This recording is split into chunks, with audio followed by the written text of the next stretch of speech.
ቃሉ ከንቅናቄው መሪ ቃል እንደምንረዳው ጽዱ ኢትዮጵያ ለትውልድ ሲባል መሰረታዊ ሐሳቡ መሰረታዊ የሆነ የአካባቢ ብክለት እንደ ሀገርም እንደ አህጉርም በዓለም አቀፍ ደረጃም ከፍተኛ ስጋት አለ የሚለውን በመሰረታዊነት መውሰድ ያስፈልጋል ማለት ነው። የተሰባሰበው ችግር ስላለ ነው። በዓሉን የምናከብረው ከችግር ለመውጣት ነው። እንግዲህ ዓለም በመከራ እየተመታ ያለው በአካባቢ ብክለት ነው።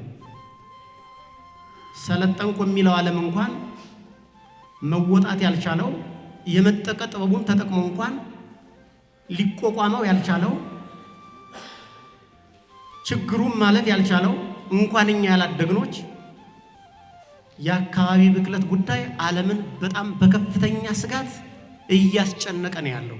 ግብርና ስራችንን፣ የጤና ስራችንን፣ ሁለንተናዊ ለማስራዎቻችንን በእውቀት ላይ ተመስርተን የአካባቢና የማህበረሰብ ደህንነትን አገናዝበን አመራር ስለማንሰጥ መሰረታዊ ፈተና አጋጥሞናል። እንደ ሀገርም እንደ አህጉርም በዓለም አቀፍ ደረጃም ማለት ነው።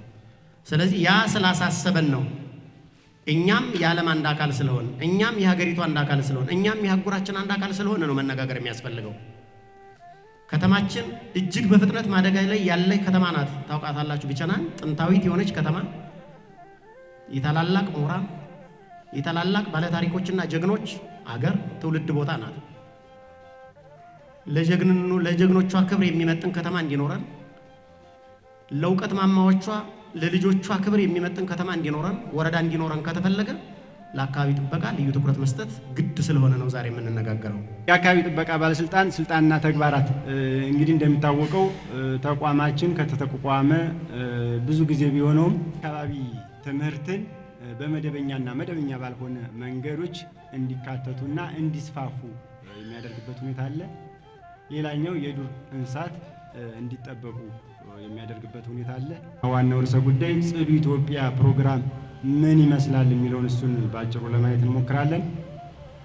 ጽዱ ኢትዮጵያ ፕሮግራም ኢትዮጵያን ከቆሻሻ ከብክለት ለማጽዳት የአካባቢ ንጽህና ለማሻሻልና ዘላቂ ንጽህና ባህል ለመፍጠር የሚያደርግ የጋራ ጥረት ነው። ይሄ ንቅናቄ በዚህ ፕሮግራም ላይ ዜጎች፣ መንግስታዊ የሆኑ ተቋማት፣ መንግስታዊ ያልሆኑ ተቋማት፣ ማንኛውም የማህበረሰብ ክፍል ተንቀሳቅሶ በዚህ ተግባር ላይ እንዲንቀሳቀስና እንዲሳተፍ ይጠበቃል ማለት ነው። ኢትዮጵያ ጽዱና አረንጓዴ አካባቢ መፍጠር ዓላማ ያደረጉ የአረንጓዴ አሻራ መርሃ ግብሮች፣ የወንዝ ዳርቻ ልማቶች፣ የኮሪደር ልማት በሚል ሁላችንም ከሚዲያ እርቆች ባለመሆናችን ስራዎችን ከላይ ከፌዴራል ጀምሮ ያንቀሳቀስ ያለበት ሁኔታ ነው። ይህንን ተግባራት ራሱን የቻለ ፈጻሚ ተቋማት ሊኖረው ቢችልም በበላይነት ግን የአካባቢ ጥበቃ እነዚህን አካባቢን በተመለከተ የመከታተል የመቆጣጠርና የምርመራ ኃላፊነቱ የተሰጠው በመሆኑ በበላይነት የግንዛቤ ፈጠራውን ስራ በስፋት የሚሰራበት ይሆናል ማለት ነው። ከመጀመሪያው አሁንም እንግዲህ የትኛውም ተግባር ከግንዛቤ ፈጠራ ነው መጀመር ያለበት። የዚያ መድረክ አንዱ አካል ነው። ግንዛቤ ፈጠራው እንደ ተቋምም የሚመለከተንም እንደየድርሻችን ወስደን ግንዛቤ ፈጠራው ላይ ብዙ መስራት ይጠበቅብናል ብዬ አስባለሁ። ለምሳሌ ፕላስቲክ ላይ አሁን አመቱ አልፏል፣ ብዙ ተጮሆበታል። 2017 ጥር አካባቢ ይመስለኛል የመጨረሻው የነበረ እና ከዚያ ወዲህ አሁን እኛ ላይ ያለ አሁንም እየኖር ነው እውነት ነው። ስለዚህ በሁለት መንገድ መስራት ይጠበቅብናል ብዬ አስባለሁ። አንደኛው ወደ ላይ ማሳየት፣ አሁንም ይሄ ምርት ከየት ነው የሚመጣው? ምርቱ የቆመ አይመስለኝም። ይሄን ያህል ከአንድ አመት በላይ ለክልሎች የሚያገለግል ምርት ቀድሞ የተመረተ ነው ብዬ ለማሰብ ተቸግሬያለሁ በግሌ። ምክንያቱም የትኛውም ሱቃው ዋጋው ጨመረ እንጂ አለ ግብአቱ። ስለዚህ የሚመጣበት አካባቢ ላይ የላይኛው አካል ስትራቴጂካሊ እንዲሰራበት መስራት አንድ። ሁለተኛው አማራጭ እዚሁ ለነጋዴው በመድረክ ሊሆን ይችላል፣ በብሮሸር ሊሆን ይችላል፣ በርተበር ሊሆን ይችላል። ግንዛቤ ፈጠራው እስከዚህን ቀን ብሎ አዋጁ ጨርሷል ጊዜውን እስከ ያለው ግን እኛ ደግሞ ስላልተገበር ነው አሁን አትሊስት የምንሰጥበትን እርምጃ መውሰድ የሚጀምርበትን ጊዜ አሁን ላይም ቢሆን ሰጠን እየተገበር ነው ስላልሆነ አሁን ጊዜ መስጠት ችግር ነው ልንል አንችልም ያንንም ስላላደረግ ነው ማለት ነው ስለዚህ እስከዚህን ቀን ድረስ በእጃችሁ ያለውን አስወግዱ ከዚህም በላይ እርምጃ እንወስዳለን ብሎ እንደ አካባቢያችን ተጨባጭ ሁኔታ ወደ ተግባር ለመግባት ቅድም ባልኩት መንገዶች የግንዛቤ ፈጠራ ለነጋዴው ማህበረሰብ መስጠት ሲደመር እኛ ደግሞ መኖር መጀመር እኔም ሄጄ ፌስታል ስጠኛ በፌስታል አድርግልኝ ስለምለው ከዚያ ውጪ የሆኑ ማቴሪያሎችን ይዤ ሄጄ በኪሴ ተገዝቼ መምጣት ያን ዕቃ መቀበል መኖር መጀመር አለብንኛም እና እንደዚህ አይነት ነገሮችን እያደረግን እንትን ቢል የሚል ሐሳብ አለኝ ከዚያ ውጪ የጨረር የድምጽ ብክለት እነዚህ በተመሳሳይ በከተማችን እንግዲህ በዋናነት ከተማችን ላይ ያሉ አገልግሎት ሰጪ ተቋማት ከፍተኛ የሆነ የቆሻሻ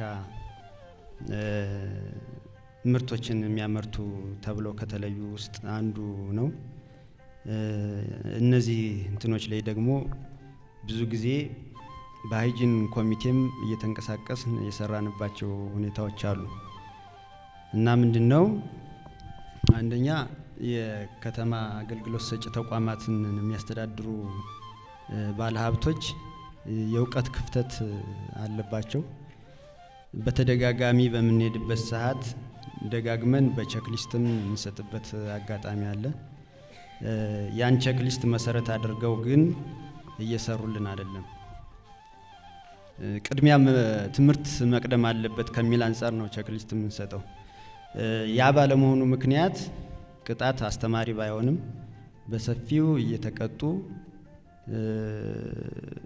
ያለበት ሁኔታ ነው ያለ እንደዛም ሆኖ ካላስተካከሉት ውስጥ አንዱ ሽንት ቤታቸውን ይቆልፋሉ የሽንት ቤታቸውን ጽዳት የጽዳት ሰራተኛ ልክ ሆቴል ላይ አስተናጋጅ ሆኖ እንደሚቀጠር ሁሉ ለሽንት ቤት አንድ ወይም ሁለት ሰራተኛ ቆሞ የሚያጸዳ መኖር መቻል አለበት እና ያንን ትምህርት ስንሰጣቸውም እያደረጉ ባለመሆኑ ሽንት ቤት ላይ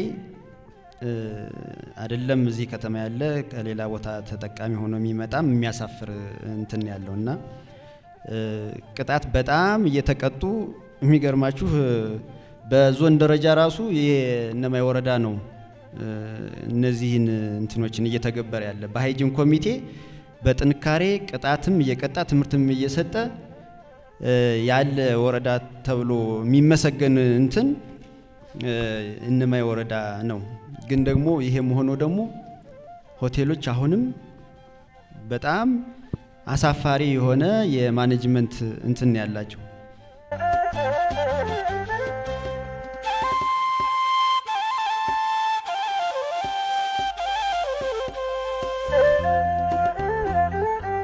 በተቋም ደረጃም በአመራር ደረጃም የሚዋሽ ሰው አለ ትክክል አይደለም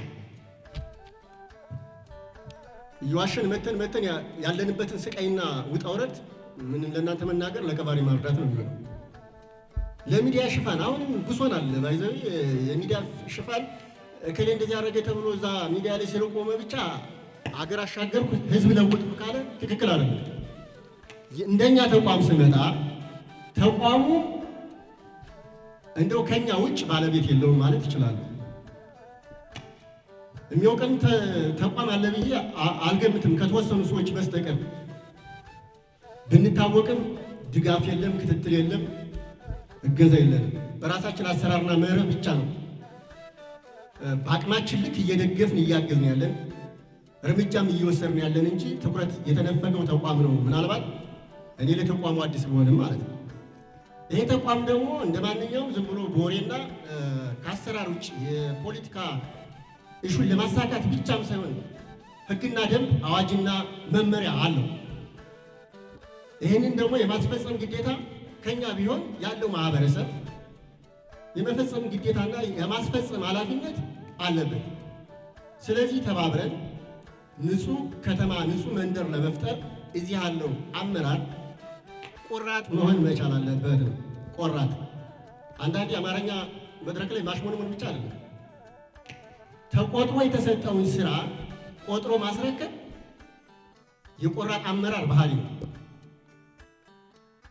አንዳንዴ ህጋዊ እርምጃ የምንወስድበት አካሄድ አለ። ከኔ ጀምሮ ካልተመቸን የራሳችንን መሰረታዊ ፍላጎት ለማሳካት ጭምር ህግ የምናስከብር አመራሮች፣ ግለሰቦች አለ። እሱ ደግሞ ትክክል አይደለም።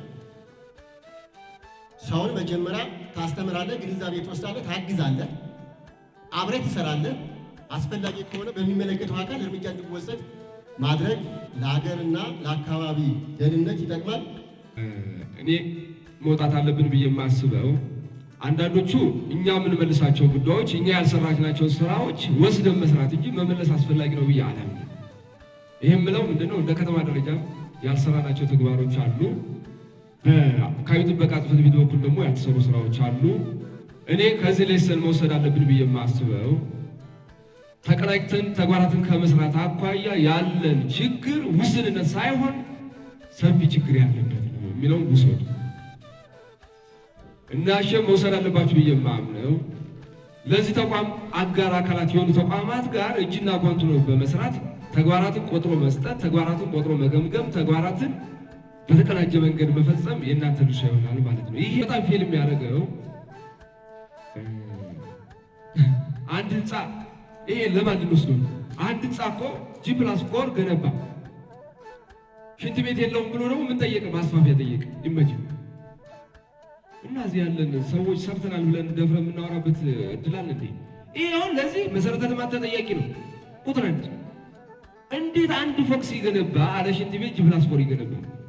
እና በማስፋፊያ ተሰጥቶኝ ሽንት ቤት ገነባለሁ ብሎ እቅድ አውጥቶ G+4 ይገነባል? ይሄን ማን ሊወስደው ነው?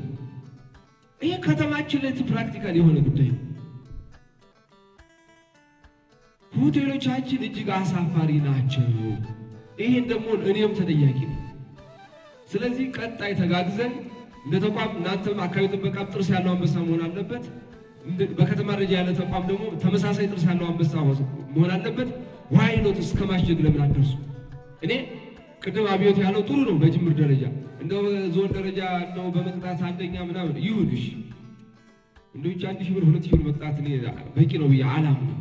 ዋይ ነው ጥርቅም አድርጋ ዘጋው። ችግር የሆነው ግን አንድ ተቋም ስትነቃ ታመራሩ ጀምሮ ደግሞ ስልክ ቢደውሎ ከባድ እንደዚህ አይነት እርምጃ ሲወሰድ ጣልቃ የምንገባ ሰዎች ካለ ደግሞ ራሳችን ወስደን ማስተካከል። የሃይጂንና ሳኒቴሽን ኮሚቴ የሚባለው ጥርስ ያለው አንበሳ ሆኖ እንደው የሆነ አካል ብቻ ቅሬታ ሲመጣ ቁጭ ብሎ እየተሰበሰበ እርምጃ የምትወስዱ እንደሆነ ትክክል አይሆንም። ይሄ የሪፖርት ፍጀታ እንጂ ተግባራዊ ነው ብዬ አላምንም። ስለዚህ ቁጭ ብሎ የጋራ እቅድ ማውጣት፣ የጋራ እቅድ አውጥቶ በጋራ እቅድ ላይ መወያየት፣ ቀጥታ ወደ እርምጃ መግባት ያስፈልጋል የሚለውን ነገር እና አብዮቱን ብትወስዱ